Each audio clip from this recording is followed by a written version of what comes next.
बिस्मिल्लाहिर्रहमानिर्रहीम अस्सलाम वालेकुम दोस्तانو उम्मीद लرم چې تاسو ورو جوړ او خوشاله وي او ژوند په مزه کوي دوستانو ډیره زیاته افسوسناکه شرمناکه او نااشنا غونډه واقعه مخته شوې ده چې لیور خپل واندار څخه ګیر شوی دی هغه نه بعد خوند د دواړه قتل کړي دي او هغه نه بعد پولیسو ته خپل ورغله دي او خپل بیان خپل ریکارډ کړي دي دوستانو دا واقعه څنګه ده د باره کې ټول معلومات په دې ویډیو کې شریکو او که تاسو ټول معلومات باندې ځان خبرول غواړئ مونږ ویډیو ځان سره اخیره پورې وګورئ او چې کوم ملګری مونږ په چینل باندې نوی دي هغه د مونږ چینل مخه ځان سره سبسکرایب کړئ ټاله نشان دی وای تاکہ مونږ راتلونکي معلوماتي ویډیو تاسو ته اسانه سره ملاوي شي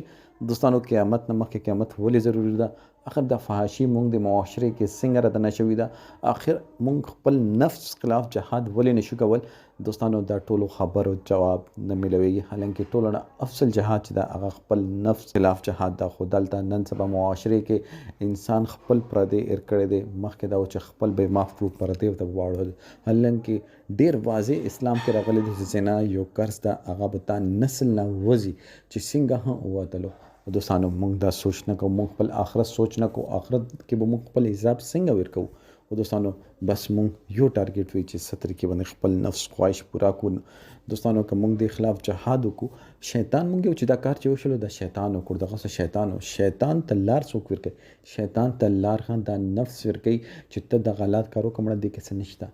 اور انسان چې دا هغه ډیر زیات عاجز چې د دوستانو دنه مخکې سړی خپل و بچی قتل کړیو صرف په دې واجب باندې چې هغه خپل خزانه بدل اخستل غوښتلو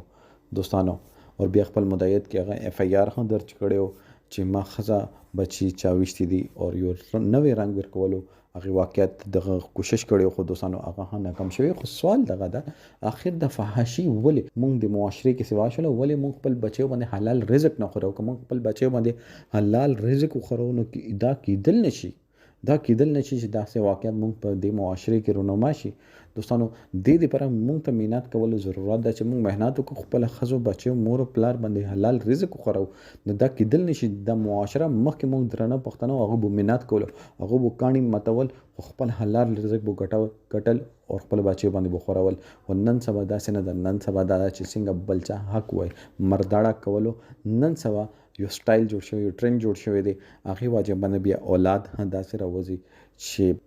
انسان او جنور فرق تیر شوی دی دوستانو د باره کې تاسو سره رائے د کمنټ سیکشن کې خپل رائے اظهار ضرور وکړئ والسلام